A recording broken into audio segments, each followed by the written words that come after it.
আওয়ামী লীগের দুর্গ হিসেবে পরিচিত পটুয়াখালী এবার নির্বাচনে দলটি না থাকায় জেলার 4টি আসনের মধ্যে 3টিতে বিএনপির প্রধান প্রতিদ্বন্দ্বী জামায়াতে ইসলামী আন্দোলন ও স্বতন্ত্র প্রার্থী। ইতোমধ্যে তারা শক্ত অবস্থান তৈরি করে বিএনপিকে কঠিন লড়াইয়ের মুখোমুখি করেছে। যদিও জেলা বিএনপির দাবি 4টি আসনেই তাদের মনোনীত প্রার্থীরা বিজয়ী হবেন। নতুন ব্লেন্ডে আরো রিচ অ্যারোমায় সেলন ফ্যামিলি ব্লেন্ড টে। সদর, দুমকি ও মির্জাগঞ্জ উপজেলা নিয়ে পটুয়াখালী এক আসন। এখানে বিএনপির প্রার্থী সাবেক স্বরাষ্ট্রমন্ত্রী অবসরপ্রাপ্ত air vice marshal Aftab Hossain Chowdhury. স্বাধীনতার পর আওয়ামী লীগ বিএনপির দ্বিমুখী লড়াই থাকলেও এবার নতুন চ্যালেঞ্জ 10 দলীয় জোট ও ইসলামী আন্দোলনের প্রার্থীরা। ন্যায় বিচার প্রতিষ্ঠা করা এবং যাদের বিগত দিনে ক্ষয়ক্ষতি হয়েছে তাদেরকে ক্ষতিপূরণ যতখানি সম্ভব আইনগতভাবে দেওয়া, এগুলোই তো আমার মেইন প্রায়োরিটি। পটুয়াখালী 2 আসনটি বরাবরই আওয়ামী লীগের শক্ত ঘাঁটি হিসেবে পরিচিত। তবে এবার দৃশ্যপট ভিন্ন। জামায়াতের কেন্দ্রীয় নেতা শফিকুল ইসলাম মাসুদ মাঠে নেমে বিএনপির সাবেক এমপি শহীদুল আলম তালুকদারকে ফেলেছেন কঠিন চ্যালেঞ্জে। ক্রান্তিকালে, ক্রাইসিসে আমরা তাদের সাথে ছিলাম, সাথে আছি এবং সাথে থাকব।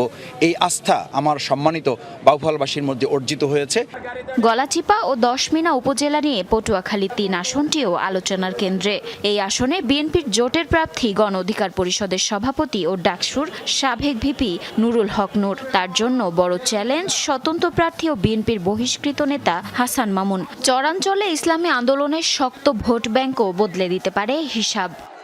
আমাদের ভোটারদের সিদ্ধান্তের প্রতি আমাদের শ্রদ্ধা আছে। গত 17 বছর তাদের সাথে মাঠে আছি, ওই মাটিতে আমি জন্মগ্রহণ করেছি।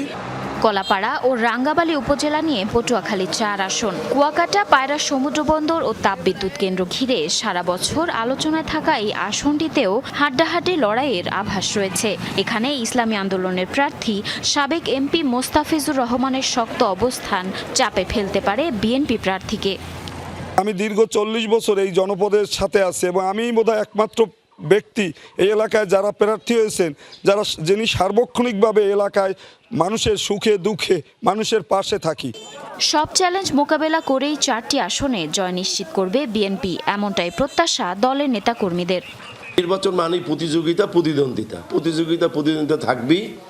এর মধ্য থেকেই আমরা সফল কাম হব, এটা আমরা আশা করি। এদিকে সুষ্ঠু ও শান্তিপূর্ণ নির্বাচনের প্রত্যাশা ভোটারদের। প্রতীক নয়, প্রার্থীর যোগ্যতা দেখে নেতা নির্বাচন করতে চান তারা। রাস্তা লাগবে, কালভার্ট লাগবে, এই আমরা মনে করি জমি দিয়ে বাড়ি করতে পারি না, চাষ করতে পারি না। প্রার্থী চাই এমন একজন যে সবার দুঃখে সুখে মহিলা পুরুষ সবারই সমান অধিকার দিতে পারে। 4টি আসনে মোট ভোটার সংখ্যা 15,09,589 জন। প্রতিদ্বন্দ্বিতা করছেন বিভিন্ন দলের মোট 23 প্রার্থী। জারিন অর্নি, যমুনা নিউজ।